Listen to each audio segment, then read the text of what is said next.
When Bill Ackman floated the idea of the biggest spec ever in 2020, fresh from its lucrative short during the COVID-19 and in the middle of SPAC mania, it was touted as the next big thing.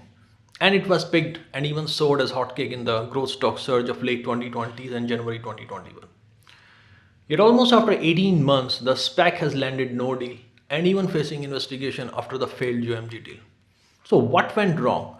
Why a purse of $4 billion and the name of one of the biggest investors over time failed to attract any company at that time when lesser known SPACs rallied? An answer for that lies in the PSTH curse. PSTH was cursed right from the start and it only became apparent with time. At this time, only a miracle can save PSTH. And if it closes before merger, it will be a serious dent on the reputation of Bill Ackman, who has already taken heat over Valiant and Herbalife in last decade. Let's discuss it in detail in this video.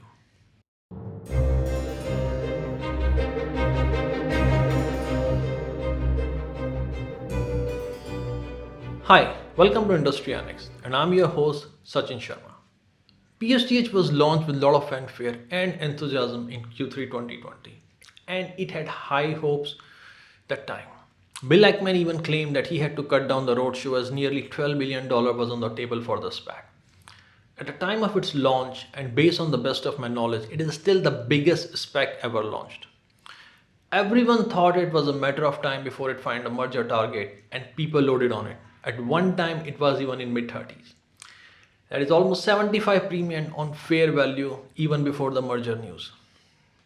Bill Ackman almost pursued Stripe in an activist ways and to woo it, only to receive a cold shoulder, and PSTH struggled to find a good tech and growth company since then.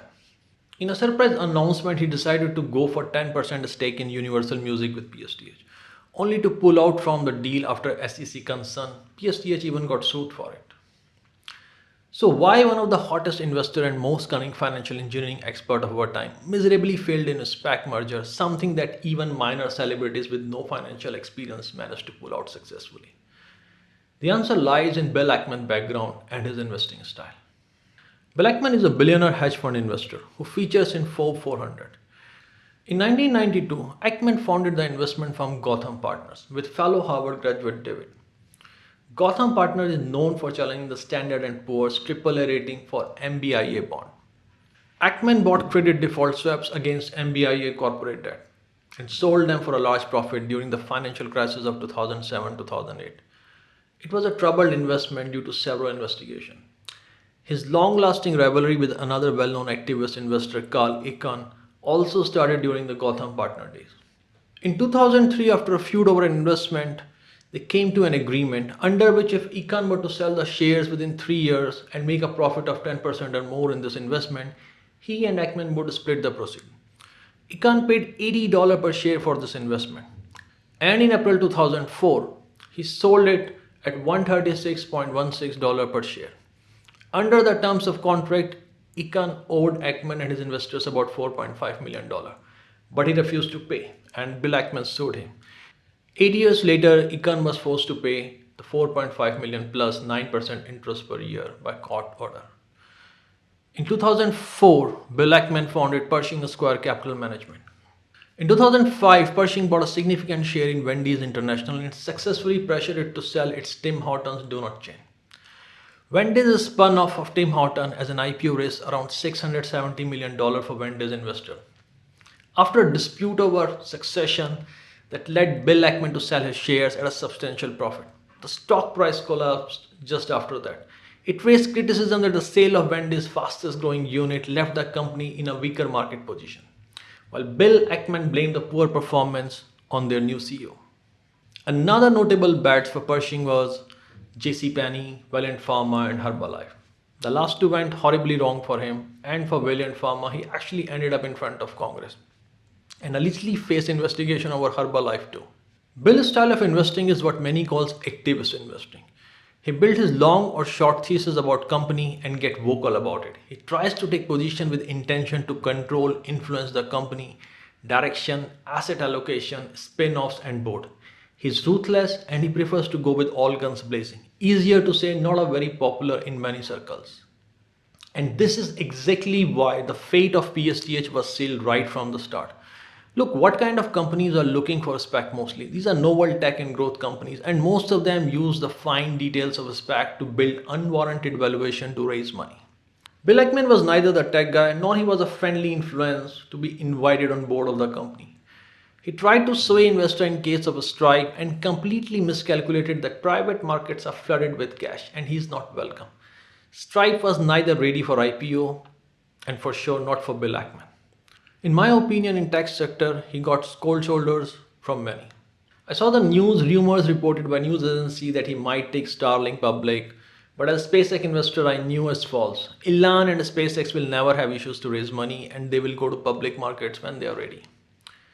Tech and growth company founders who are looking either to go public or higher valuation for quick liquidation, both will have issues with Ackman. First, Ackman would find it very difficult to invest at higher valuation given his experience with distressed asset investing, and when so many specs are for offer, there was no issue for supply demand for these companies. They can get money with much less barriers for entry as Bill Ackman was posing. Second, it was a really big SPAC, $4 billion. So many companies were already ruled out and only premium private companies left who were neither short of investors nor in rush to go public.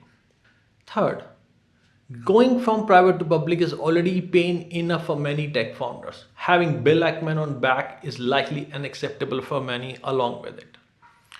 Fourth, Bill Ackman actually has no value to add to tech and growth companies other than provide cash as his business experience is more focused on cost and asset management. So putting these four factors together, I think it's very clear that PSTH was cursed right from the start and it was always a matter of time before this pain surfaces. Future doesn't look good for PSTH. Given the current decline in growth and tech market, premium private companies has little incentive to go public. And if they do, a DPO or an IPO is better for them, which tilts favor for them an executing party instead of inviting a third party with no experience and little strategic value. Also, the investigation and failed bid to merge with Stripe and UMG deal has dented the reputation. In addition, SPAC mania is also cooling off and companies are looking for other avenues. Investment banks are also in fight for their buck and ensuring companies to sway to go IPO instead of a SPAC as they can make more money by that. The road to PSTH is tough and the curse still lives on. It would be almost a miracle if PSTH can pull a reasonably good SPAC merger and only time will tell about it.